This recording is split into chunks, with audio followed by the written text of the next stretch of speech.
রাখতে হবে। আরেকটা কথা বলবো, আমি আপনারা চেষ্টা করবেন সংযম প্রদর্শন করার।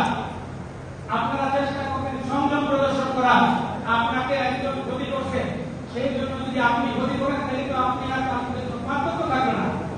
একজন ক্ষতি করছে তাকে মাফ করতে শিখেন। মাফ করে আপনি যত মাফ করবেন আপনার অনুশোচনা তত বড় হবে।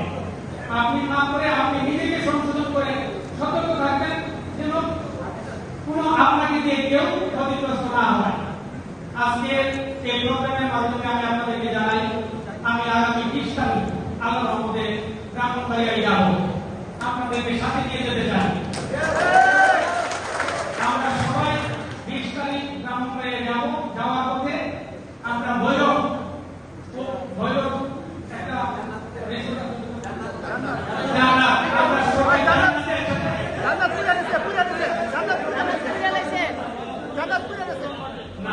জান্নাত, আমরা সবাই জান্নাতে একসাথে হয়ে তারপরে যাব।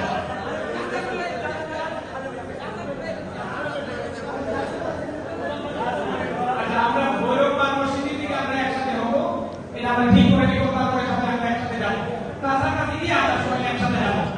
সুশৃঙ্খলভাবে আমরা সবাই যাব।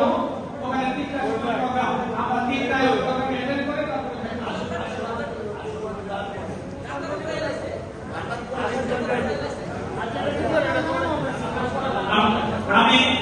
আমি আপনাদের মাধ্যমে সবাইকে উদাহরণ আহ্বান জানাই, ব্রাহ্মণবাড়িয়া জেলার সবাইকে।